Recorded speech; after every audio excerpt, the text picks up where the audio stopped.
Pessoal, na aula passada nós falamos sobre leito fluidizado e vimos que o leito fluidizado é um equipamento muito simples, né, com a base cônica e uma seção cilíndrica, e ele tem como vantagem um ótimo contato fluido-partícula, e existe entre a seção cônica e a seção cilíndrica um distribuidor que faz com que as partículas fiquem na seção cilíndrica e, eh, o distribuidor exatamente para distribuir o fluido que passa pelo leito de partículas que se mistura constantemente, porque a força de arraste, a força que o fluido exerce sobre esse leito de partículas é igual ao peso menos empuxo. E vimos que é uma operação fantástica, tem muitas aplicações devido a exatamente o ótimo contato fluido-partícula e a mistura dessas partículas. Mas tem um problema, nem todo material fluidiza bem, né. Aí falamos do diagrama de Gelder, e vimos que o grupo C de partículas muito, muito finas, né, que se aglomeram, não fluidizam bem. E partículas grandes também não fluidiza bem, forma os sluggings logo embaixo das vazões. Não tem a mistura, desejada. E aí, lá para os anos de 50, metade dos anos 50 do século passado, 3 pesquisadores, o Matur, o Gichler e um outro chamado Epstein, estavam trabalhando, com leito fluidizado. Não existia o diagrama de Gelder ainda. Eles estavam trabalhando com leito fluidizado para secar trigo e estavam tendo problema, exatamente porque o trigo é da região de D de Geldart. Estava tendo problema com a mistura das partículas. Estava tendo os sluggings. E aí eles operando aqui, operando dali, operando aqui, operando dali, tentando ver se uma condição operacional mexe tanto no equipamento que o distribuidor quebrou. O distribuidor que fica aqui nessa interface região cilíndrica com região cônica, ele quebrou. E quando ele quebrou, o que é o distribuidor? É uma placa porosa, né, é um meio poroso consolidado. Quando ele quebrou, o se fosse uma pessoa normal, né, xingava a mãe de quem construiu o equipamento para eles, né. Mas eles, como são cientistas, eram cientistas, são cientistas, que um deles está vivo ainda, o Epstein ainda está vivo, esse cara aqui, ó. Ele eles tiraram a placa que quebrou e começaram a observar a dinâmica do movimento das partículas nesse equipamento. Tinha um canal preferencial? Tinha, claro, porque não tinha mais distribuidor. A função do distribuidor é exatamente evitar esse canal preferencial aqui. Mas eles observaram o seguinte: formava o canal preferencial, a velocidade era alta, porque foi tirado aqui o distribuidor, né? A velocidade era alta, formava um jato no centro. Essas partículas subiam com alta velocidade, quase que como um transporte pneumático. O fluido era gás. E formava um chuveiro de partículas aqui na parte superior, e essas partículas desciam na região periférica,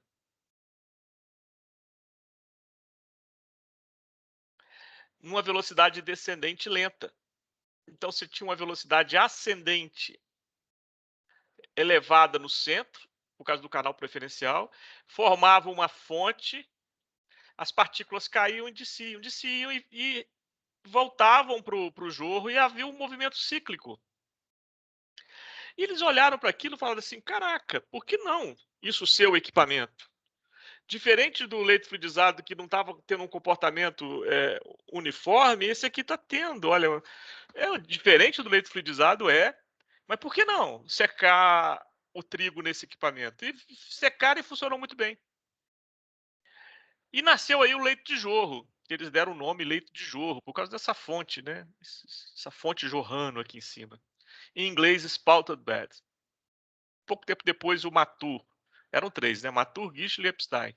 O Matur e Epstein, isso foi em 55, no início da década de 70, eles escreveram um livro, juntando todas as pesquisas que aconteceram nesses 15 anos, mais ou menos, de pesquisa em jorro, porque houve uma explosão, né, de pesquisa em jorro nessa época, por quê? Porque o jorro passou a ser interessante para a faixa D, né, uma faixa que o leite fluidizado não funcionava. E aí começou, por que não o leito de jorro como secador? Por que não o leito de jorro como reator? Como é que funciona? Aí surgiu um livro, é o livro do Spalted, livro do Matthew Epstein, que chama Spalted Bed. É uma referência muito boa para esse assunto até hoje, e tem na biblioteca também. E a nossa referência para esse capítulo, para esse tópico desse capítulo. Então, no leito de jorro tem 3 regiões. Uma região central, chamada região de jorro, onde as partículas sobem em alta velocidade e alta porosidade, exatamente porque a velocidade é alta tem um canal preferencial. Uma região anular periférica entre a região central e a parede, chamada região anular, onde as partículas descem lentamente. E uma terceira região chamada região de fonte, a parte superior. Eu tive a alegria de trabalhar com o professor Epstein, um desses caras aqui, ó. Imagina, em anos 50 ele já estava trabalhando. Aqui, essa aqui a foto é da década de 50, ele professor na University of British Columbia, onde eu fiz meu pós-doutorado. E aqui eu, quando trabalhei com ele já bem velhinho, tá vendo? E pasme, esse cara tá vivo até hoje, com 90 e muitos anos, e vai para a universidade todos os dias, é um professor emérito. Existe várias homenagens da universidade para ele, né? Nos Estados Unidos e Canadá é muito comum os alunos que formam, tá vendo? Isso aqui são ex-alunos que viraram empresários e se juntaram e deram de presente para o departamento onde eles estudaram, departamento de engenharia química e biológica da Universidade da Colômbia Britânica, uma sala tipo uma biblioteca com multimídia e também artigos e livros impressos, e botaram o nome da sala do professor Epstein. Eu usei muito essa salinha. E tive a alegria de trabalhar com ele, em leito de jorro. Trabalhei também, junto com o professor Epstein, com um professor que é referência para a área de fluidização. Nós falamos dele aqui, de um dos livros dele, Bubbles, Drops and Particles, professor John Grace. Eu trabalhei com o Epstein e com o Grace. Aqui é o Grace, ó. E o Grace faleceu ontem. Até porque me segue no Facebook, eu fiz essa homenagem aqui ao professor Grace no meu Facebook. E uma figura assim fantástica, um pesquisador, uma mente, um dos caras mais inteligentes, se não o mais inteligente que eu já conheci em toda a minha vida. Mas de uma humildade, de uma generosidade também, do mesmo nível que a sua inteligência, era a sua inteligência.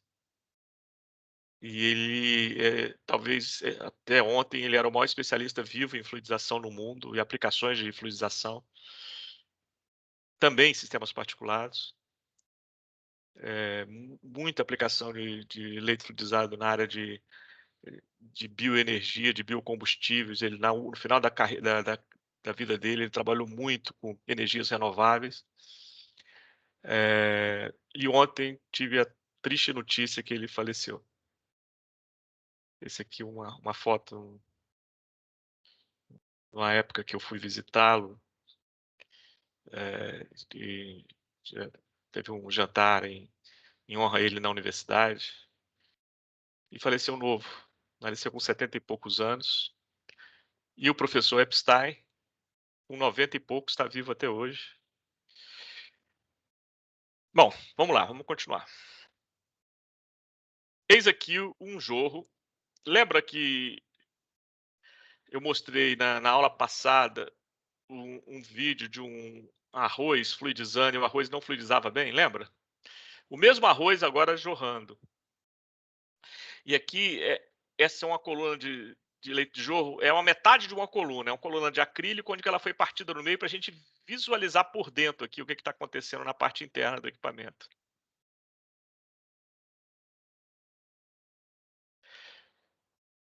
Vai travar o vídeo, não se preocupa, a gente mostra outro.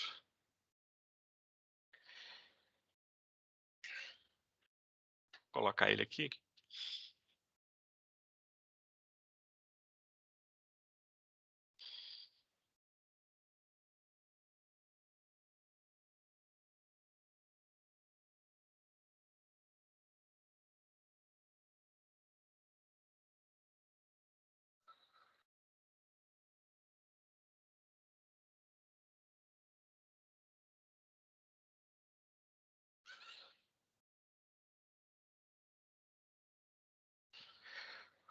Percebe, olha só, as partículas subindo, tá vendo?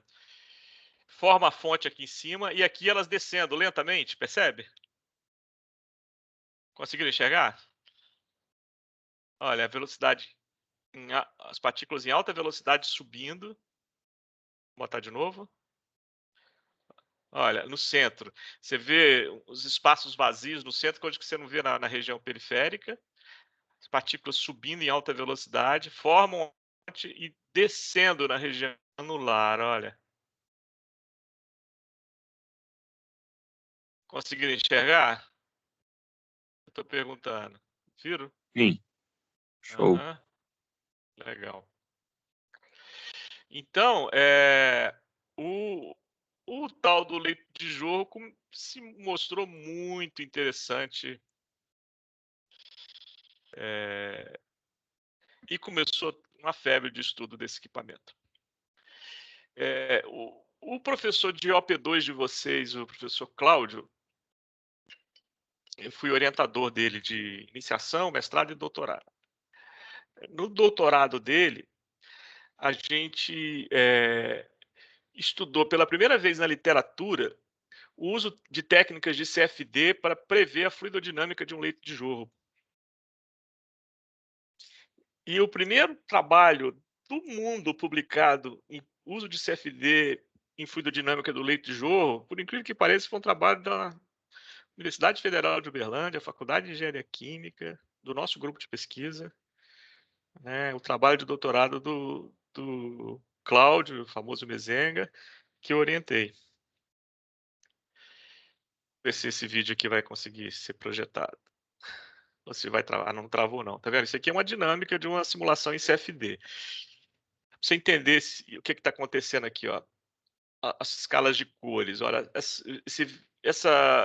esse resultado aqui é fração, concentração volumétrica de sólidos, menos a porosidade.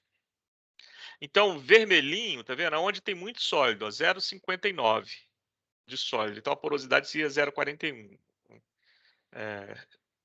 Aonde tem os espaços vazios. Então, esse vermelhinho, quando tem muito sólido, é por quê? Porque na região anular, né, as partículas estão bem próximas umas das outras, quase que como um leito fixo descendente, né? É o chamado leito deslizante. Olha, o azulzinho é concentração de sólidos baixa, ou seja, muito ar, né? Pode ver que aqui em cima, onde não tem partícula, é tudo azulzinho, olha. E aqui, ó, na região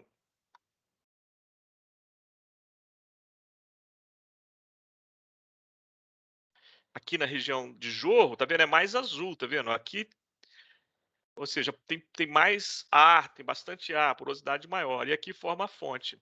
E nesse vídeo mostra toda a dinâmica, desde do início do escoamento do fluido, né? A formação de uma bolsa de ar que vai subindo até ela estourar lá em cima e formar o regime permanente. Ó, que está simulando ainda, não está estático, não. É porque chegou no regime permanente. As partículas na região anular com alta concentração de partículas, menor porosidade. Na região central, com maior porosidade, né, menor concentração de partículas. E aqui, a região da fonte. Esse é um vídeo de uma condição experimental de um leito de jorro simulado por CFD. A gente conseguiu reproduzir muito bem os resultados de fluidodinâmica de um leito de jorro em CFD. Tanto é que esse artigo é muito citado até hoje por ser o pioneiro, né? Ser o primeiro artigo no mundo sobre esse assunto. Meses depois, um chinês publicou. Ou seja, por meses a gente foi o pioneiro. Aqui já é uma figura aonde a gente vê aqui o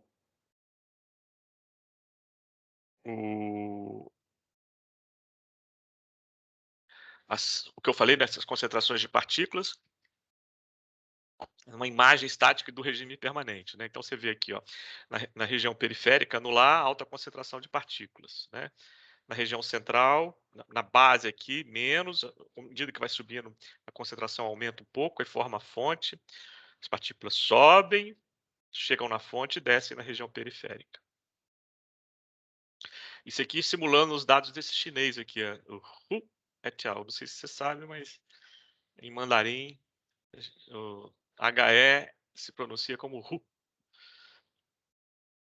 Então aqui a gente vê a chamada curva característica do leito de jorro sendo reproduzida por simulação.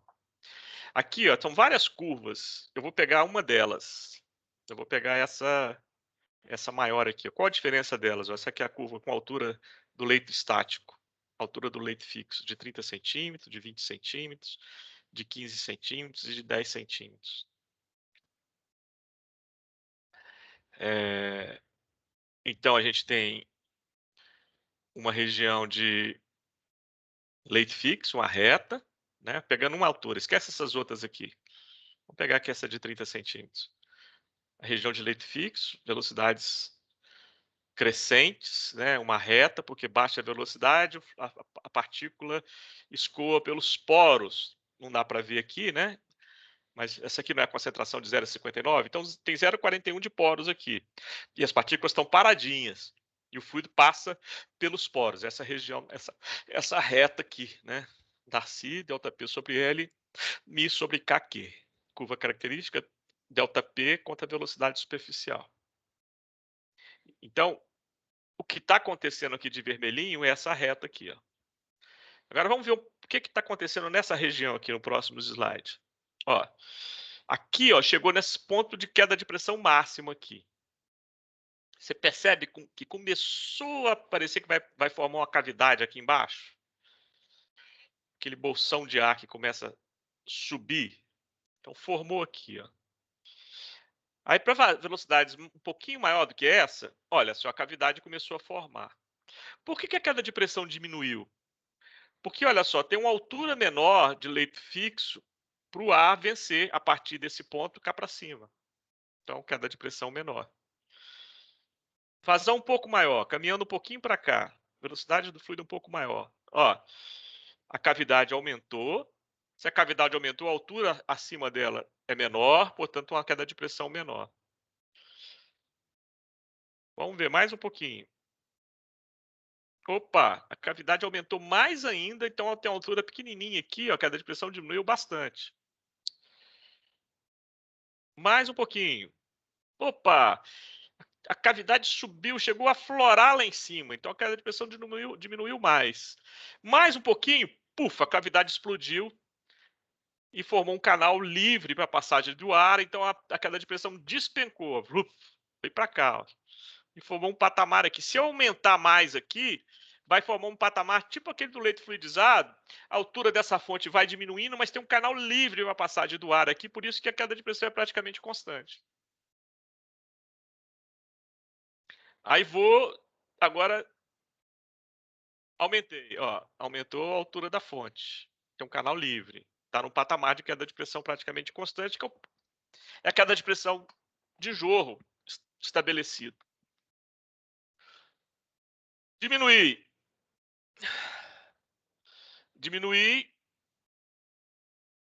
Mas ainda estou com jorro. As partículas estão circulando, ó. Está no patamar. Diminuir mais um pouquinho. Opa, secou a fonte. Secou a fonte. Aqui, as partículas estão aqui, mas não está tendo recirculação mais de partículas. Então, essa condição aqui, eu vou chamar de condição de mínimo jorro, ó, mínimo spout, MS. Para ter jorro, tem que ser acima desse valor, para ter partículas circulando. E aí, se eu diminuir mais, eu não botei aqui, mas acontece isso aqui, ó. A cavidade começa a descer, né? Aí, em vez de estar aqui, ó, você está nessa curva aqui. E vai diminuindo mais, a cavidade vai diminuindo, a queda de pressão vai aumentando, até voltar, ó, até voltar para a reta. Mas essa reta da volta é a mesma história do leito fluidizado. Não necessariamente é igual à reta da ida, depende do nível de compactação do leito. Mas os parâmetros de queda de pressão e velocidade do mínimo jorro são sempre obtidos em vazões decrescentes, pela mesma razão lá do leito fluidizado. Beleza, pessoal? Vamos. Tudo bem até aqui? Tranquilo até aqui? Tá dando para acompanhar? Estou perguntando? Marquinhos, aquele gráfico lá que você estava analisando, ele foi feito com dados experimentais ou foi simulação? Aqui? Isso aqui? Ou isso aqui? Gráfico. O que você chama de gráfico? A figura ou o delta P contra aqui? Essa imagem aqui? Aqui. Isso aqui é dado experimental. Isso aqui é dado experimental, isso aqui é simular esse dado experimental aqui, essas condições. Então eu botei a imagem de CFD, isso aqui é simulação. Eu botei a imagem de CFD equivalente a uma condição experimental. Ficou claro, Rafael? Ficou sim, perfeito. Aplicações. Já que o leite de jorro, né, pareceu ser um troço muito bacana, porque ele superou uma limitação lá do, do leito fluidizado, que é a questão das partículas grandes que não fluidiza bem, né, começou a ter muito estudo de leito de jorro, né? E algumas aplicações que eu vou colocar para vocês, eu vou colocar aqui, tem muitas aplicações, eu vou colocar aqui algumas que a gente mexeu aqui em casa, aqui na FEC UFO. Por exemplo, nós já usamos leite de jorro para recobrir partículas. Recobrimento de partículas, muito usado na indústria farmacêutica, né? Você recobrir um remédio, um medicamento. Qual a finalidade de você recobrir partículas? Baixar a taxa de dissolução de substâncias químicas. Por exemplo, você vai tomar um remédio, você não quer que o comprimido que você tomou se dissolva instantaneamente, né? Você quer que ele vá se dissolvendo progressivamente, né? Para que aos poucos seu organismo vai absorvendo aquelas substâncias, né, necessárias do remédio. Então você pode recobrir com esse fim. Tornar o manuseio de um produto mais fácil, né? Em vez de você trabalhar com partículas em pó, você pode trabalhar com partículas granulares, né? Você manusear partículas granulares é muito mais fácil que você manusear pó. Pó, o vento arrasta, um grânulo não arrasta. Inibir sabores e odores desagradáveis. Por exemplo, você está tomando um remédio amargo, você pode botar na superfície dele uma camada para ele inibir aquele amargor do remédio, né? Ou você pode até fazer o contrário, né? Melhorar o sabor, né? Você quer produzir um alimento, né, que é nutritivamente importante, e você quer colocar na superfície desse alimento alguma coisa que tenha um sabor agradável para esse alimento descer mais fácil. Eu fiz uma pesquisa recentemente com uma menina que era da Provence aqui da Start de Uberlândia. A Provence, ela queria fazer um produto de chá para colocar nas lojinhas dela, mas não queria um chá líquido. Queria fazer uma coisa diferente. Aí eles me procuraram para a gente fazer um chá em granular. Então você imagina que em vez de você beber o chá, você vai comer o chá.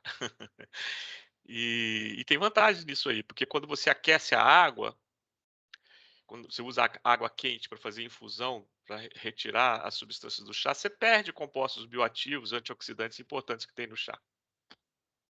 É degradado devido à alta temperatura do chá. Então, a ideia era fazer um grânulozinho. Então, você pegar chá, moer, né? e chás diferentes, era um blend de chá, e formar um grânulozinho. E nesse grânulo colocar uma cobertura, porque o chá é amargo, né? Então, uma cobertura, um chocolatezinho, alguma coisa que pudesse dar um sabor mais agradável. Proporcionar boa estética ao produto, né? Tem coisas que a gente come com os olhos, por exemplo, quem não adora comer um M&M, né? Mas você primeiramente ser atraído pelo quê? Pelo visual daquelas gotinhas de chocolate, né? Bonitas, né? Então você pode produzir uma estética mais agradável aos seus olhos com um recobrimento. Adicionar material para suprir uma carência futura. Guarda isso aqui que eu vou dar isso aqui como exemplo na sequência. Adicionar um material que pode suprir uma carência futura por aquela partícula. Vou dar um exemplo de uma pesquisa que a gente fez aqui. Proporcionar resistência mecânica, né? Às vezes um grânulo ele é mole e você coloca uma substância na superfície dele e faz esse grânulo ficar mais duro, menos quebradiço, né? Aumentar a resistência mecânica dele. Então, o recobrimento você pode fazer para várias coisas, por vários fins. Então, vou dar um exemplo desse aqui, ó. Oi, pode falar. Mas nesse caso aí, por exemplo, se você fosse usar o leito de jorro para fazer um recobrimento e aumentar a resistência mecânica, você não ia acabar quebrando ela já direto na operação? Não, dependendo das condições operacionais, né? Que você usa, tá? Você pode não quebrar. Pode quebrar e pode não quebrar, depende das condições operacionais, tá? Beleza. É possível não quebrar. Então vamos lá. Vamos pegar esse exemplo aqui, né? Adicionar material para suprir uma futura carência desse material pela partícula. Uma pesquisa que a gente fez aqui com o Kembal hoje ele trabalha na Gessilever. Foi o mestrado dele. Foi inoculação de sementes de soja. Então imagina que você vai plantar semente de soja no campo, né? O que tem que acontecer? O campo tem que estar preparado com os nutrientes para receber a semente, né? Para virar uma plantação de soja. Então você tem macronutrientes e você tem micronutrientes, né? Os macronutrientes é o NPK, né? Os fertilizantes clássicos. Mas a soja também precisa de micronutrientes. E nós temos uma plantação grande aqui na região do Triângulo Mineiro. E o Triângulo Mineiro é pobre em micronutrientes. E o micronutrientes é mais caro do que o macronutriente. Você colocar no solo o micronutriente é muito mais caro. Ainda mais na concentração que a planta precisa. E a soja, por exemplo, ela carece de cobalto e molibdênio. O nosso solo é pobre em cobalto e molibdênio, o solo aqui do Cerrado. Então, uma alternativa é você tratar o solo, caro. Outra alternativa, em vez de você colocar no solo, você pegar a semente, recobrir a superfície dessa semente com cobalto e molibdênio. Você pode fazer isso em jorro. A gente começou fazendo isso, recobrindo com micronutrientes. Depois a gente descobriu, pesquisando, lendo a respeito, né, lendo, aprofundando um pouquinho mais na agronomia do negócio, a gente viu que as sementes de soja existem alguns pré-tratamentos que é feito em outros equipamentos na semente que é chamado inoculação da semente. O que é inoculação da semente? É você colocar uma bactéria da família do Rhizobium, a Bradyrhizobium, e essa bactéria, olha só, isso aqui é uma raiz de uma semente, de uma planta de soja, tá vendo? Tratada com essa bactéria. Tá vendo essas bolinhas aqui? Não sei se você consegue visualizar umas bolinhas na raiz, tá vendo? Esses nódulos que a bactéria forma na raiz da planta faz com que a planta absorva o nitrogênio do ar. Então você consegue absorver o nitrogênio sem exagerar no uso de nitrogênio no solo. Ela absorve o nitrogênio do ar, essa bactéria. Isso tem estudos científicos para isso. Então a gente pensou, então por que não fazer as duas coisas juntos? Você pega a semente vai ficar no seu jorro, né? Vai ficar aqui jorrando, semente de soja. Na superfície aqui da fonte, aqui em cima, você faz um chuveirinho com a suspensão que você quer recobrir. Qual a suspensão que você quer recobrir? Eu quero recobrir com cobalto, molibdênio e a bactéria. A bradyrhizobio, que você tem ela vendida em pozinho também. Então você faz uma suspensão em água dessa mistura de sólido, cobalto, molibdênio e uma bactéria. Chuvera essa suspensão aqui na fonte. Quando a partícula subir, ela vai estar em contato com o chuveirinho dessa suspensão. A suspensão já tem em si um caráter ligante. Se não tivesse, eu poderia adicionar uma terceira substância para grudar na semente, mas não precisou, porque essa mistura já tem uma característica ligante. Então, essa suspensão vai grudar na semente e ela vai cair. Vai cair, vai descer, vai subir de novo. Quando ela subir de novo, ela recebe outra camada de suspensão que tem cobalto, molibdênio e a bactéria. Com um determinado tempo, que você vai identificar qual que é, essa semente está totalmente recoberta com a mistura de cobalto, de micronutrientes, mais o inoculante, mais a bactéria. E aí você vai plantar a semente, não a semente pura, semente já com esses micronutrientes e essa bactéria. Eu fiz um teste de plantio aqui só para você visualizar. Isso aqui é plantando a semente in natura. No mesmo dia, na mesma hora, simultaneamente, eu plantei a semente com os micronutrientes e com a bactéria. Olha a diferença da qualidade da planta, tá vendo? No mesmo tempo de vida. Tá vendo como essa planta aqui está muito mais saudável do que essa aqui? Isso significa que a produtividade dessa planta aqui vai ser muito maior do que essa aqui. Por quê? Porque ela tem os nutrientes que ela precisa e ela vai conseguir absorver ainda melhor o nitrogênio. Ficou claro, gente? Como é que a gente faz isso? Essa é a nossa unidadezinha de leite de jorro do Kembauer, do mestrado do Kembauer. Ó. Um soprador,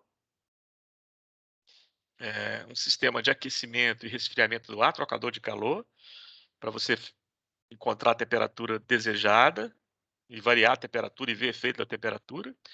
Um medidor para a velocidade do ar na entrada, que é um tubinho de pitot, ou um anemômetro. Um medidor de temperatura, é aqui o leite de jorro. Ó. A soja está aqui dentro. Aqui, ó, eu fiz um zoom aqui para você ver isso aqui. Ó.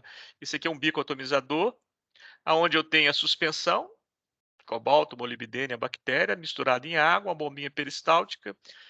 O bico atomizador é de duplo fluido, então num lado entra a suspensão, no outro entra o ar comprimido, e aqui forma um chuveirinho. Né? Esse bico atomizador chuvera aonde? Na fonte. Aí tem aquele processo de recobrimento que a gente falou. Ok? Viu a aplicação? Alguma E pergunta? para tirar aí? Tirar? Tirar o quê? Isso, tirar. O Hein? produto final. Isso aqui a gente podia fazer em batelado ou contínuo. Né? Você pode fazer isso em bateladas. Você faz várias bateladas e você vai adicionando. Contínuo seria uma entrada numa região, a saída diametralmente opostas. Então, quando a partícula está escoando, quando ela chegar a sair aqui, ela já recebeu várias camadas. Né? Quando ela sair nessa outra extremidade aqui, ela já recebeu várias camadas, já está na condição que você deseja. Então, você pode ter processo embatelado ou processo contínuo, dependendo da aplicação. Mais alguma pergunta? Posso avançar? Ver outra aplicação? Pode sim. Aqui outra que a gente fez aqui. Ó. Eu vou voltar a mexer agora. Estou propondo um doutorado nesse assunto, mas a gente já fez um mestrado e um doutorado nisso aí. Quem conhece isso aqui? Quem já viu isso aqui na roça? Alguém de vocês já viu? Se viu, se manifeste, por favor. Silêncio. Eu acho que já. Mesmo. Quem já? Quem respondeu? Jéssica, Você já viu, Jéssica? já. Você é de onde, Jéssica? Eu sou aqui de Uberlândia, mas eu morei muito tempo em Goiás. Você morou muito tempo em Goiás. O Cerrado tem muito, né, Jéssica? Essa plantinha, Sim, né? sim. É uma cachopa, você abre ela, tem dentro dela sementinhas, não tem? Como é que chama essa sementinha? Você sabe, Jéssica? Eu não sei o nome, mas eu já vi. Já viu? Chama urucum, Jéssica. E alguém além da Jéssica já viu mais? Só a Jéssica? Tem muito aqui no Cerrado, tem no norte de Minas, tem lá na floresta amazônica. Você já viram os índios pintando o seu rosto de vermelho? Sabe como é que as tribos indígenas pintam seu rosto de vermelho? Com essa sementinha aqui, ó. Sabe por quê? Porque ela é uma sementinha dura, mas na superfície dela tem um pozinho grudado nela, que é a bixa orelana. É um corante, ou bixina. Então os índios raspam a superfície dessa semente, misturam em água e formam um corante. Aí que eles pintam de vermelho, aquele vermelho forte e bonito.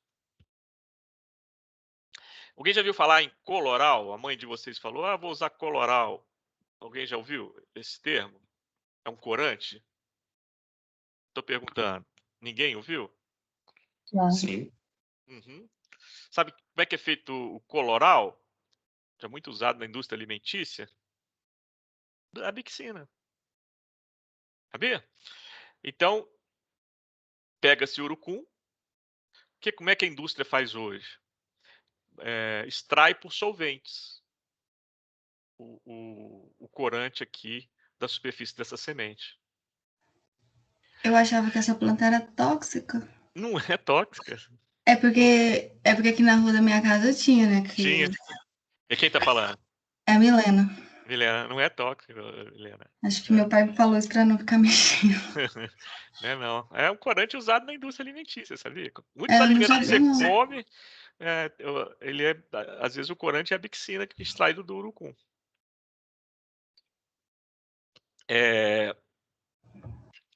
E há um tempo atrás, né, o volume de necessidade da indústria fazia com que fossem produzidos corantes artificiais. Então, muitos dos corantes dos alimentos que a gente usa são artificiais. Mas eu não sei se você sabe, mas no primeiro mundo, por que são corantes artificiais? São produtos químicos, né? Sintetizados, corantes sintéticos. Mas no primeiro mundo isso já está sendo proibido, porque tem estudos que mostram que alguns desses corantes são danosos à saúde, provocam câncer e outras coisas. Então no mundo houve um boom aí nos chamados produtos naturais, né? Produtos extraídos da natureza, que são muito mais saudáveis. Viu, Milena? O corante desse que você tira daqui é muito saudável, muito diferente do que de alguns alimentos que você usa um corante sintético. Então, no mundo houve um boom para a utilização de produtos naturais. E a bixina do urucum também uma febre, porque é um produto natural. Mas veja bem, natural pero no mucho. Por quê? Porque para extrair esse negócio aqui, o que é usado? Um solvente. O que é um solvente? Um produto químico. Então perde um pouquinho do sex appeal da história, não perde? Então, esse corante é usado salsicha, salame, defumado, cosméticos, indústrias laticínias, queijo, manteiga, iogurte, margarina e um monte de outra coisa, tá? Na indústria alimentícia. Vou botar uma realidade para vocês aqui, ó. Imagina uma região pobre de Minas Gerais, igual o Vale do Jequitinhonha. Tem muito urucum no Vale do Jequitinhonha. Imagina se esses caras tivessem uma indústria lá para fazer uma cooperativa para eles extrair o urucum. Seria legal, não seria? Mas ninguém tem dinheiro para montar uma unidade dessa que é cara, né, de extração de sorvete, nem tem expertise para isso. Então, sabe o que acontece? O produtor rural do Vale do Jequitinhonha, o produtor rural brasileiro, ele vende. Isso aqui é um dado que eu peguei de um produtor, tá? Ele vende a semente do urucum a 0,45 a 0,70 reais o quilo da semente, que ele vende para a indústria. Sabe que indústrias são essas? Multinacionais. Aí as multinacionais compram do nosso produtor a semente por esse preço e vende para a gente, para as nossas indústrias, o corante a esse preço, $10 a grama. Um ótimo negócio, né? né, para ele, para as multinacionais. Agora, você imagina o seguinte, em vez de o produtor rural vender a semente a esse preço, ele vendeu o corante a esse preço. Em vez... Marquinhos, Oi, pode falar. mas quantos gramas de bixina dá para fazer com 1 quilo de semente? Ah, vamos colocar aqui que chega a diferença de R$1 por grama para $10 por grama. É difícil fazer essa conta, mas eu fiz uma inferência a partir de alguns resultados nossos. Beleza. Então vamos lá. Vamos imaginar o seguinte: o cara, em vez de vender a semente, ele vende o corante. Para isso, ele tem que produzir o corante. Ele não consegue produzir com extração por solvente. E mais, eu vou dizer mais, ele vai conseguir vender mais caro que isso. Sabe por quê? Porque aqui é um produto, igual eu falei, natural, pero não mútil. Porque aqui tem produto químico, né, para extrair esse corante. Vamos pensar em extrair esse corante sem usar nada de produto químico, zero. E de uma forma simples que o produtor consiga fazer. Essa foi a motivação que eu comecei a estudar esse negócio. Como? Leite de jorro. Você põe a sementinha lá dentro do equipamento de urucum. E aí, Rafael, em vez de você usar uma condição branda para ele não quebrar, igual eu te falei lá do grânulo, aqui é o contrário. Você vai usar uma condição feroz. Para quê? Para ter muita atrição partícula a partícula. E esse pozinho na superfície da semente, ele sai facilmente. Ele é mole. A semente é dura, mas o pozinho é mole. A bixina é mole. Então, com a atrição de semente com semente que acontece dentro de um jorro, você viu o videozinho, você viu como que é a movimentação? O pozinho sai, desgruda da semente. O pozinho é leve, fino, a semente é pesada, grande. A semente continua aqui jorrando. O pozinho, se ele saiu, ele vai ser arrastado pelo ar, porque o ar está em alta velocidade exatamente para potencializar a atrição. O pozinho é arrastado. Se o leite de jorro está aberto aqui, já aconteceu isso uma vez na nossa sala, quebrou, furou aqui uma mangueira e o jorro ficou vazando, o seu laboratório vai ficar infestado, ficar vermelhinho de poeira. Mas claro, você não vai deixar aberto, você vai deixar fechado. Então o pozinho arrastado vai alimentar quem? Um ciclone. E aí você vai coletar o pozinho no underflow do ciclone. Qual pozinho? Bixina. Só que bixina pura, sem solvente. Olha que legal. Bacana, né? Show. Eu já mexi aqui também, ó, com leite de jorro para secagem, leite de jorro como reator de pirólise. Eu tenho uma tese em andamento hoje da Grazi, que é uma aluna que veio lá de Maceió, está fazendo doutorado comigo. Ela fez graduação e mestrado em Maceió e está fazendo doutorado comigo. Que eu uso leite de jorro para pirólise, onde as partículas que jorram aqui é resíduo da indústria de cerveja. Tem um resíduo da indústria da cerveja, que é o BSG, do mosto, que 80% do resíduo da cervejaria é ele. É um material sólido e que ou é descartado ou é vendido só para queima. Então a gente está pegando esse material, é um material lignocelulósico, e está queimando ele, fazendo uma pirólise em jorro e produzindo biocombustível, produzindo bioóleo. Então o gás que sai aqui dessa queima vai para condensadores que coletam o bioóleo condensado. Então são muitas possibilidades de aplicação do leite de jorro. Aqui uma figurinha. Outro dia eu mostrei para vocês uma letra do Massarani, uma letra bonita. Vocês tiveram o privilégio de não conhecer minha letra. Minha letra é muito feia, viu, gente? Mas como a gente não está tendo aula na lousa, né? Está lendo a aula aqui de transparência. Mas aqui, só para dizer que vocês não viram a minha letra, é essa aqui. Essa aqui é a letra do Marquinhos. Está aqui, ó, a queda de pressão, uma curva característica, né, contra a velocidade superficial. Observa aqui, ó, a curva da ida e da volta.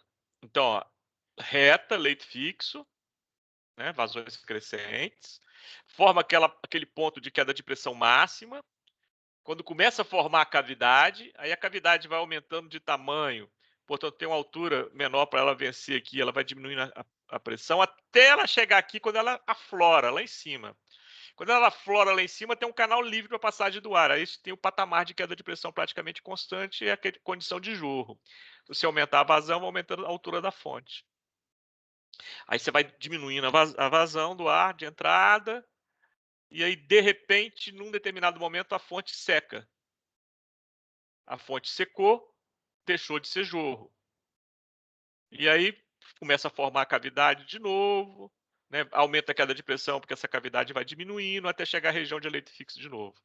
Por que a curva da ida é diferente da curva da volta na região de leito fixo? Pela mesma razão do leito fluidizado, compactação do leito. Onde que a gente vai tomar os parâmetros do leito de jorro? Vazões decrescentes, pelo mesmo motivo. A ida depende do grau de compactação do leito, a volta é sempre igual. Então aqui, quais são os parâmetros? Velocidade de jorro mínimo, JM, jorro mínimo, velocidade superficial de jorro mínimo, queda de pressão de jorro mínimo. Ok? Esses são os parâmetros do leito de jorro. Tudo bem até aqui, pessoal? Podemos avançar? Tranquilo. Tranquilo. Vantagens do leito de jorro. Boa agitação dos sólidos, um efetivo contato gás sólido. São vantagens que o leito fluidizado tem. O leito de jorro também tem. Baixos custos operacionais de manutenção. Um equipamento muito simples, como era o fluidizado.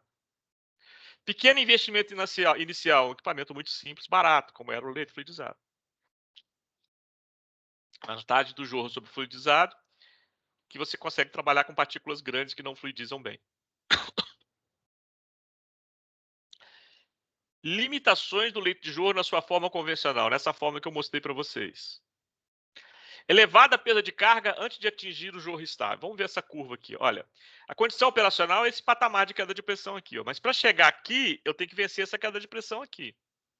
Então, na hora de projetar o equipamento, o soprador que eu vou usar no leito de jorro, eu não tenho que considerar essa queda de pressão. Eu tenho que considerar essa queda de pressão, né? Porque ele tem que vencer essa. É uma limitação tão importante? Não, é só colocar isso no projeto. Essa aqui é importante, cara. Essa aqui é muito importante. Existe uma altura máxima a partir do qual não tem o jorro mais. Altura máxima de quê? De sólidos. Então imagina você ter um leito de jorro com uma determinada altura, uma carga de material lá dentro. Você ligou o ar, jorrou bonitinho. Aí o negócio ficou bom, o resultado ficou fantástico. Aí, de repente, você, vou trabalhar com mais material. Batelada, viu? Por exemplo, o Rafael, aquela pergunta que você fez. Vou trabalhar com mais material. Aí eu botei uma carga maior, aumentei a altura. Se eu aumentei uma altura para jorrar, a vazão tem que ser maior. Aumentei a vazão do ar. Jorrou. Bonitinho. Botei mais material. Aumentei mais a vazão do ar. Jorrou bonitinho. Botei mais material. Aí não adiantou eu aumentar a vazão do ar. Quando a altura é muito alta, começa a formar bolhas. Aquela cavidade que está subindo aqui, ó, ela estoura, se a altura for muito grande, ela estoura e começa a formar aquelas bolhas tipo slug e não tem jorro mais. Então você não pode trabalhar com qualquer altura de leito fixo, qualquer altura de material, e acha que vai jorrar. Não necessariamente.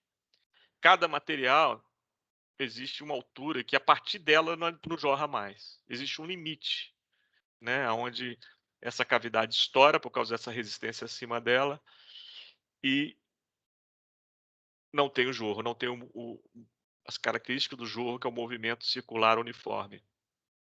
E todas as vantagens do jorro se perdem. Então, não posso trabalhar com jorro. Aqui é uma desvantagem em relação ao leito fluidizado. O leito fluidizado, você podia aumentar a altura tranquilamente, que ele ia sempre fluidizar. No leito de jorro, não. Isso acaba limitando o scale-up, né? Você não consegue ter leito fluidizado, você tem colunas imensas. Leito de jorro, você nunca vai ter um leito de jorro com coluna gigante. é sempre com alturas menores. Então, isso é uma desvantagem importante. Outra desvantagem importante que faz com que esse equipamento que parecia que foi a descoberta da pólvora, depois observou-se que não era tanto assim, que existia limitações para o seu uso, é isso aqui, ó. Então, a dificuldade de scale-up eu já falei, né? É consequência disso aqui. Uma é consequência da outra. A outra desvantagem é essa aqui, ó. Grande faixa de tempo de residência de partículas. O que significa faixa de tempo de residência de partículas?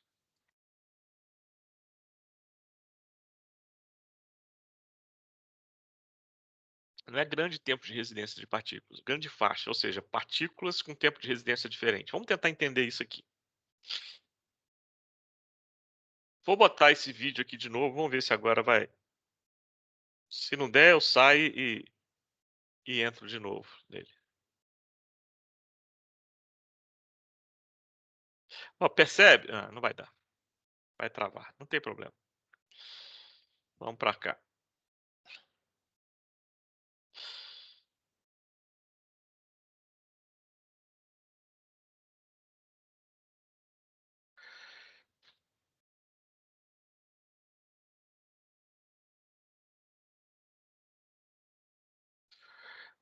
Percebe? Olha só. As partículas estão subindo e descendo, né? Vou parar aqui um pouquinho.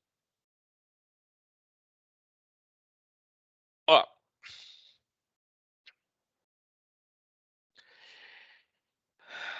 As partículas que estão aqui no centro, elas sobem com alta velocidade. Portanto, o tempo que ela leva para sair daqui e chegar aqui em cima é pequeno, porque a velocidade é alta. Tem um caminho preferencial aqui no centro. Beleza? Elas vão cair aqui na região anular. Para sair daqui e chegar cá embaixo, como a velocidade da partícula é bem baixa aqui na região anular, o tempo é grande. Então, eu tenho um tempo de residência curto na região central, tempo de residência alto na região anular. Outra coisa, aqui na região central, a maioria do ar passa aqui no centro. Então, o contato fluido-partícula é grande aqui no centro, que a maioria do ar passa aqui. Na região periférica, passa ar? Passa. O ar que entra aqui, parte dele vai em contracorrente aqui, ó. Velocidade, uma percentagem baixa em relação ao ar que está entrando aqui. Mas vai em contracorrente aqui as partículas que estão descendo. Então, olha só, você tem uma região de alto tempo de residência aqui, uma região de baixo tempo de residência aqui, uma região de muito ar aqui, uma região de menos ar aqui. Então, é como se fosse dois leitos em um só, né? O que acontece no centro, o que acontece na periferia. Então, se as partículas ficarem ao mesmo tempo no centro e na periferia, todas elas, no final das contas, o produto no final é homogêneo. Porque os fenômenos que acontecem na periferia é diferente dos fenômenos que acontecem no centro. Então, para isso, as partículas todas tinham que subir e todas tinham que descer até aqui embaixo, para ficar o mesmo tempo de residência na região periférica e subir de novo. Mas acontece que isso não é verdade. Nem todas as partículas saem daqui de cima, caem aqui na fonte, vão descer e vão até aqui embaixo para voltar para o jorro. Algumas partículas voltam para o jorro no meio aqui, ó. Então eu vou botar de novo o vídeo, você observa na interface aqui, ó, da região de jorro com a região anular, que algumas partículas são descoladas aqui e sobem, saem da região anular e vão para a região de jorro. Observa isso. Vou botar até uma lupa para você observar isso. Ó, tá chegando perto para você observar. Percebe que algumas partículas estão descolando na região anular aqui na interface subindo? Tá percebendo isso? Olha, tô perguntando. Perceberam isso? Sim. Sim. Isso faz com que o quê? Que as partículas vão ter tempo de residências diferentes na região anular e na região de jorro. Algumas vão ficar mais na região de jorro do que as outras. Algumas vão ficar mais na região anular do que as outras. Como os fenômenos são bem distintos do que acontece na região de jorro e na região anular, isso que eu chamo grande faixa de tempo de residência das partículas. Então, imagina que eu estou usando esse equipamento aqui para secar. se o tempo de residência seca diferente na região de jorro da região anular. Se o tempo de residência que uma partícula fica em cada uma dessas regiões é diferente das outras, no final elas vão secar de forma diferente das outras e vou ter um produto não homogêneo. Ficou claro o que eu quis dizer com grande faixa de tempo de residência das partículas? Não significa tempo de Sim, residência grande, faixa de tempo de residência. Ficou claro? sim. Ficou. Ok, então vamos lá. Mas, Marquinhos, uma dúvida, é o Igor aqui. Fala, Igor. No caso, quando mantém, você tem que manter um tempo, existe um tempo máximo onde essas partículas se homogeneizam? Por exemplo, num leito de secagem, você deixa ela tanto tempo que todas vão secar. Não, Não elas vão tem? secar diferente, vão secar Ah, diferente. Um equipamento da forma convencional não tem jeito. entendi. Acaba o produto sendo heterogêneo, e aí é uma desvantagem, né? Por isso que eu Aham, coloquei como desvantagem lá, né? entendi agora. É porque eu Beleza? achei que às vezes se deixasse bastante tempo, a partícula acaba homogeneizando. Não, aí você deixar muito tempo, acontece o seguinte, você vai sobrecarregar a térmica. Imagina que esses materiais que você seca, muitos deles são termosensíveis. Uhum, Você deixou um tempo exagerado para todo mundo ter uma umidade no mínimo de tal valor, isso pode acontecer. aham, Só que umas delas ficaram excessivamente num tempo muito grande a alta temperatura e vão acabar perdendo qualidade, entendeu? entendi. Então, é uma desvantagem. É uma Acaba desvantagem. sendo outra desvantagem, né? Se É. deixar muito tempo. Ou seja, a desvantagem é essa aqui, a faixa Uhum, de tempo de residência. Essa é a desvantagem, ela tem sequelas. Eu dei aqui um exemplo de uma sequela, mas existem outras. entendi. A reatora vai ter outra. Para cada aplicação, ela tem uma sequela diferente. Mas é uma desvantagem. Perfeito. E aí, então, bom, antes de falar de como a gente supera essas desvantagens, eu falei disso aqui, ó, falei dos parâmetros de um leito de jorro, né? O que você quer quando você quer projetar um leito de jorro? O que você quer garantir? Que jorre, né? Para jorrar, o que tem que fazer? Bom, se existe uma altura máxima, eu tenho que trabalhar com uma altura menor do que a máxima. Beleza, trabalhei com a altura menor do que a máxima. Tá bom. Aí eu tenho que trabalhar com a vazão menor do que a mínima. Qual é a mínima? Essa aqui é a velocidade de jorro mínimo. Então eu tenho que trabalhar com a velocidade maior do que essa, né, para jorrar. Então quais são os parâmetros do leito de jorro? Velocidade de jorro mínimo e queda de pressão de jorro mínimo, né? Então, como são parâmetros importantes, olha, existem correlações para prever esse parâmetro. Outra coisa que eu falei que para jorrar tem que uma altura menor do que a máxima. Então seria interessante eu prever essa altura máxima também. Então, pesquisas para isso aconteceram ao longo dos anos, né? E como existem pesquisas, existem correlações aqui, ó. Correlação de previsão da velocidade de jorro mínimo, a velocidade acima da qual eu tenho jorro, abaixo da qual eu não tenho jorro. Essa aqui é a correlação de Matur e Gichler, é um dos fundadores do jorro, ó, propuseram uma correlação. Ó, tamanho da partícula, DC é o diâmetro da parte cilíndrica do jorro, DI é o diâmetro de entrada do ar, H é a altura do leito, que tem que ser menor do que a máxima, né? Densidade das partículas, densidade do fluido. Isso aqui é para a previsão dessa variável aqui, né? Velocidade de jorro mínimo. Agora, dessa aqui, queda de pressão do jorro mínimo, que é o patamar, né? Com a relação de nascimento, ó. 2/3, 1 menos a porosidade, altura, que tem que ser menor do que a máxima, ρS, G. E eu sempre estou falando, essa altura tem que ser menor que a máxima. Então tem que saber, ter uma previsão na máxima para projetar esse negócio, né? Então várias pessoas trabalharam estudando essa altura máxima com materiais diferentes, né? Como se comporta, como é que a geometria do equipamento, as propriedades do material afetam essa altura máxima. E é uma correlação boa essa aqui, ó, de Malek e Lu. Relaciona a altura máxima com o diâmetro da parte cilíndrica, diâmetro da parte cilíndrica, diâmetro da partícula, diâmetro da parte cilíndrica, diâmetro de entrada do ar, esfericidade da partícula, densidade das partículas. Então, essas correlações vão ser muito úteis para projetos de jorro. Mas temos essas limitações. Vamos imaginar que eu sou o supervisor de você na indústria que quer usar jorro. Tá? Falei assim, olha, o jorro é um equipamento muito importante o nosso material não fluidiza. Vamos pensar em usar o jorro para o nosso processo aqui. Mas eu estou com esse problema aqui, ó. E eu não quero um produto heterogêneo. Me ajuda a descobrir um jeito de resolver ou de amenizar esse problema aqui. E passei a bola para vocês. O que vocês fariam?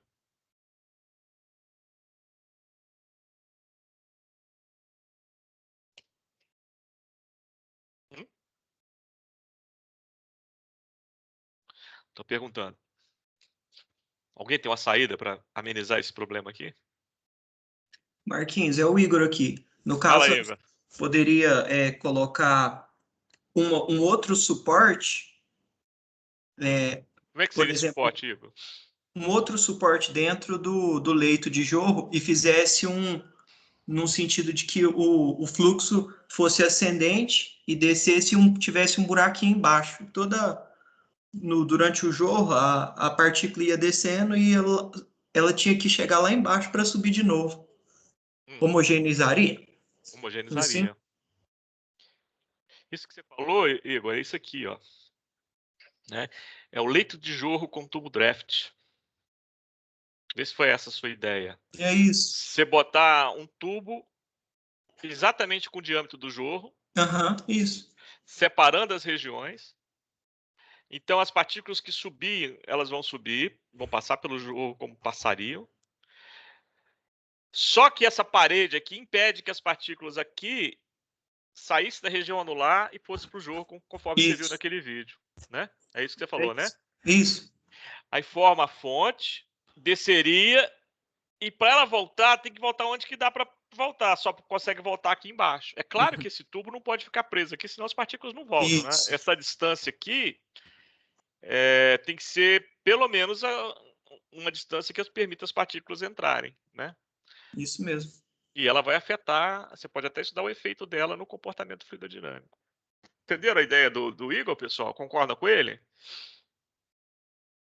E aí você melhora bem esse problema, né? Porque as partículas não vão mais sair da região anular e vão entrar no jorro. Concordaram com ele? Estou perguntando. Sim. Então, esse é a primeira opção aqui para melhorar o problema. O primeiro leito de jorro não convencional, o leito de jorro com tubo draft. Nos anos 80, eu estava fazendo mestrado com o professor Massarani e estava começando o estudo dos leitos de jorros não convencionais. Lembra? Nos 70 teve o boom do jorro, né? Aí começou a descobrir os problemas que ele tinha. E aí começaram as pesquisas para tentar amenizar o problema. E o Massarani chegou para mim e falou assim: vamos estudar esse negócio? Eu falei, vamos. Esse foi o meu mestrado, estudar algumas configurações não convencionais de leito de jorro. Uma delas que eu estudei foi o draft. Beleza. Vamos ver a consequência disso, Igor, dessa sua ideia aí. Ó, melhorou. Eu não vou botar o vídeo de novo, senão ele vai travar. Né? Vamos botar aqui no outro aqui já de uma vez para evitar ele travar. Melhorou por quê? Porque essas partículas que estariam descolando daqui e voltando, agora eu tenho um tubo aqui, separando as duas regiões, que vão evitar esse curto-circuito de partículas, vou chamar dessa forma. As partículas não vão sair mais aqui porque a parede vai impedir. Certo? Legal. Então, ó, menor faixa de tempo de residência das partículas. No final das contas, Igor, um produto mais homogêneo. Evitou o curto-circuito, certo? Certo. Mas teve outras consequências, ó. Provocou uma redução na queda de pressão do ar necessário para manter o jorro. Por quê? Porque houve uma canalização do ar para a região central aqui, ó.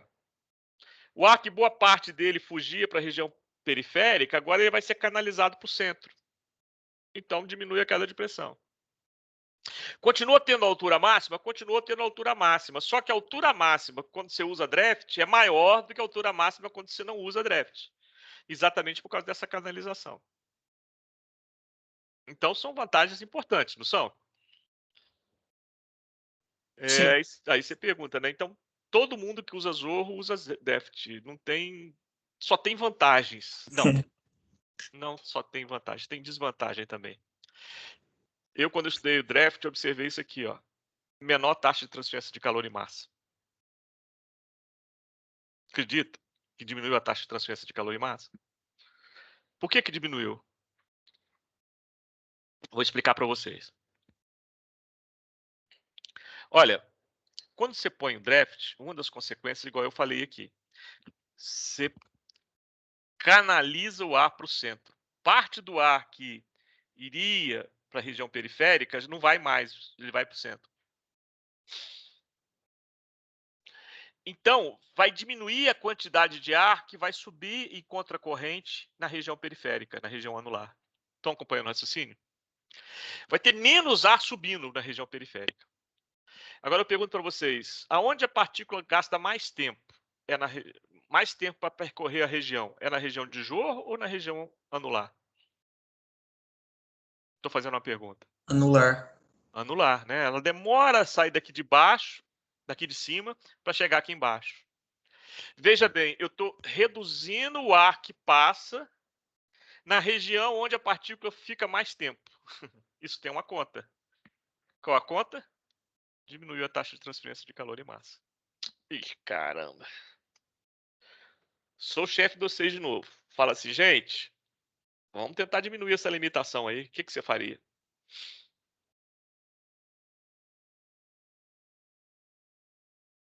Tá, diminuir essa limitação aqui. O que você faria? Faz uns furinhos menor que a partícula. Isso, Igor. Muito bem, cara. Muito bem. Você tá pegando o espírito da coisa. Exatamente isso. Em vez de você fazer um tubo draft, você faz uma tela draft, né? Esse furinho aqui perfurado o suficiente para que a única exigência que você tem é que a partícula não volte aqui para dentro, porque senão não adiantou nada. Né? Ele tem que ter um furo menor que a partícula, igual o Igor falou. E aí parte do ar vai, né, sair para a região anular. Aí você ameniza esse problema. Não vai ser igual o convencional, mas já melhora. E tem vantagens importantes. Você tem um produto mais homogêneo, né? E você tem menor taxa de transferência de calor e massa, mas não tão menor assim mais. Você já amenizou o problema. Ficou claro, gente? Estou perguntando. Sim. Legal. Aí, em função dessa constatação aqui, né, aconteceram outras variantes do leito de Joule. Por exemplo, não é importante que tenha ar na região onde a partícula fica mais tempo, que é a região periférica, a região anular? Então, a pergunta que não quer calar, por que eu não coloco uma aeração adicional aqui nessa região periférica, uma aeração complementar? E não pode ser grande demais, para não danificar, mexer nas estruturas dos escoamentos, né? Mas não precisa ser grande, né? Qualquer área adicional eu vou potencializar uma maior taxa de transferência de calor e massa. Então surgiu o leito de jorro com aeração complementar. Essa aqui, variantes do leito de jorro com aeração complementar. Aeração complementar na base, ó, aqui, isso aqui é um leito perfurado aqui na base. Você tem o ar principal, que é o ar de jorro, e você tem um ar suplementar que visa aerar mais a região anular.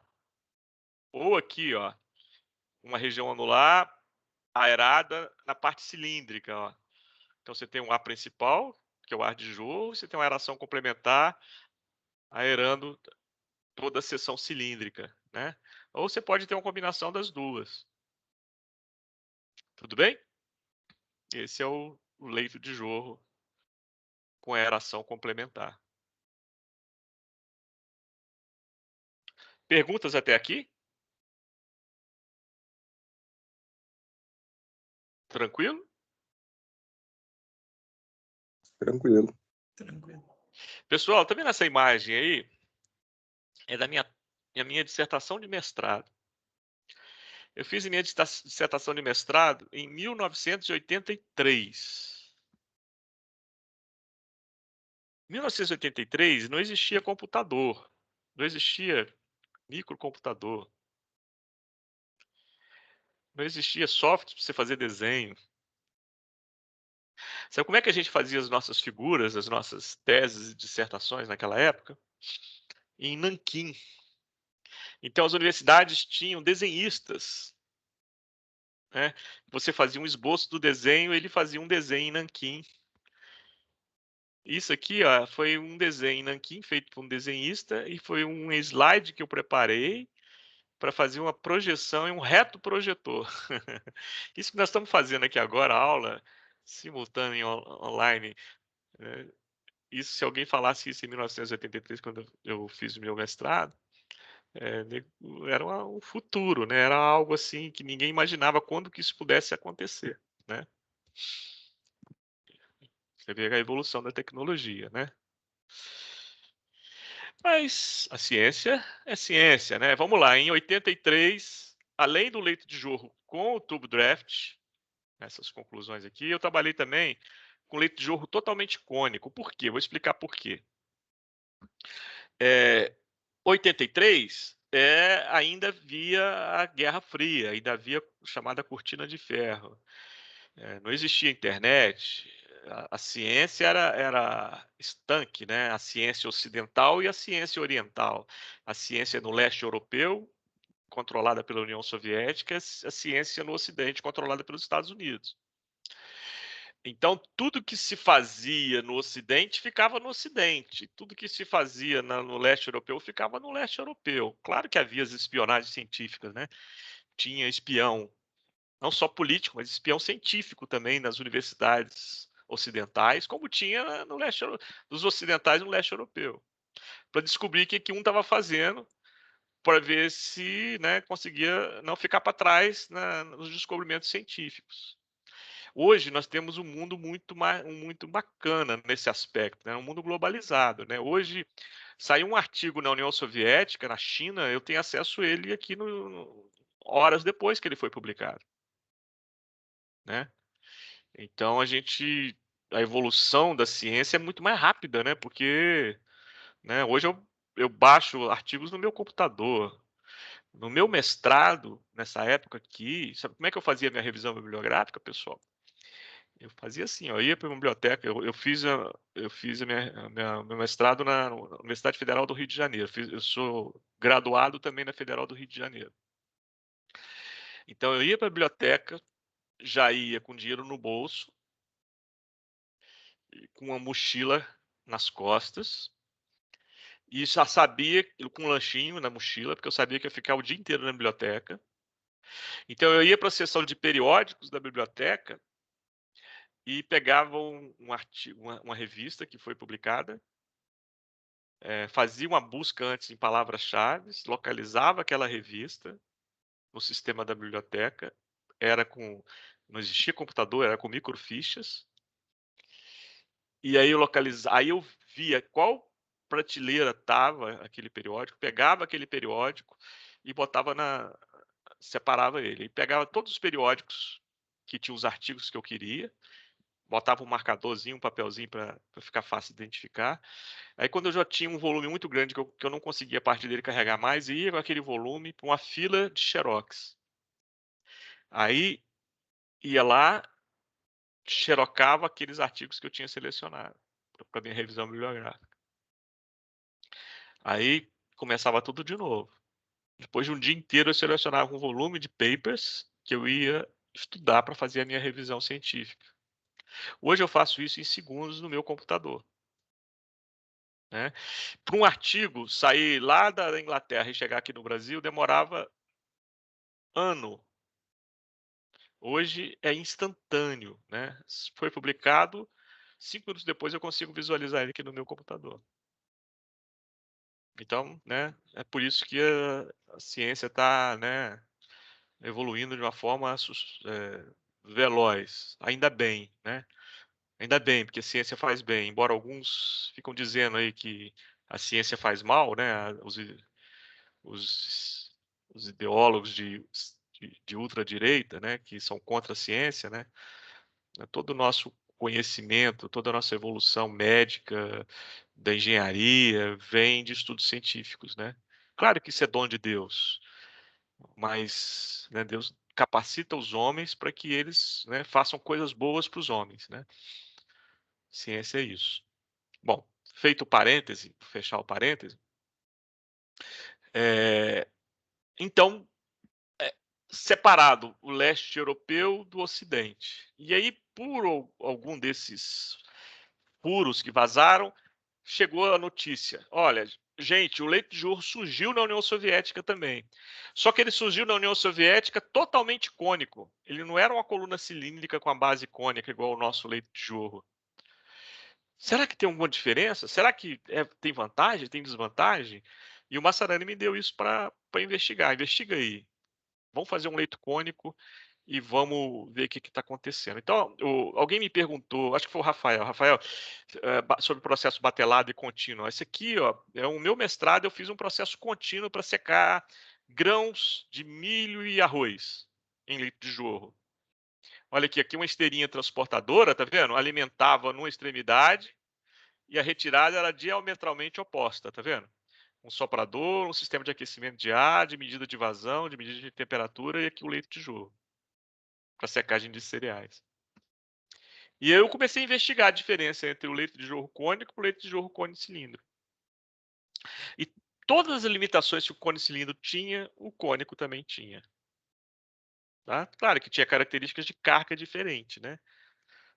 Tinha altura máxima? Tinha, mas a carga de material que você tinha no leito cônico é diferente da carga de material que você tinha no leito cone cilindro. Ok? Tudo bem? Ok.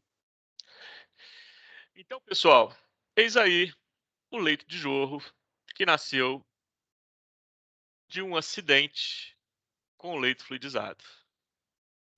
E a partir de então, tem sido estudado na literatura científica com boas aplicações, com limitações, mas superáveis. E para terminar a minha aula de hoje, eu queria deixar uma homenagem para esse cara aqui, professor John Grace. Trabalhei com ele com leite de jorro no Canadá, uma variante, uma mistura de leite de jorro com leite fluidizado chamado Jet Spouted Bed, uma figura humana ímpar, um ser humano brilhante, um cientista brilhante, o maior que eu conheci. Não estou dizendo que é o maior que existe, é o maior que eu conheci, que eu tive o privilégio de conhecer. Ele e o professor Massarani foram para mim os dois maiores cientistas que eu tive o privilégio de conhecer. Deus me deu a oportunidade de trabalhar com eles, eu sou muito grato a Deus por isso. Que eu aprendi sobre ciência, aprendi sobre humanidade, como você viver uma vida conhecendo sobre as coisas, mas ao mesmo tempo tendo a humildade suficiente para entender que, por mais que a gente conheça, nós somos muito limitados e pequenos e não somos melhores que ninguém. E devemos usar o conhecimento que adquirimos para o bem dos outros. Eu aprendi muito com ele e ontem ele partiu. Ontem ele nos deixou, mas deixou um legado. Se você quiser procurar um pouquinho mais sobre ele, professor John R. Grace, do Departamento de Engenharia Química e Biológica da Universidade da Colômbia Britânica. Você vai ver um pouquinho da história dele, vale a pena. Esse link aqui, ó, no meu Facebook, tem um pouquinho sobre a história dele, sobre os benefícios que ele fez para a humanidade no período que Deus permitiu que ele vivesse. Ok, pessoal? Então, termino aqui a aula, vou parar a gravação. Não vou começar um assunto novo, porque vai ser um outro capítulo, o último capítulo do nosso curso, que a gente vai ver na semana que vem, que é transporte hidráulico de partículas.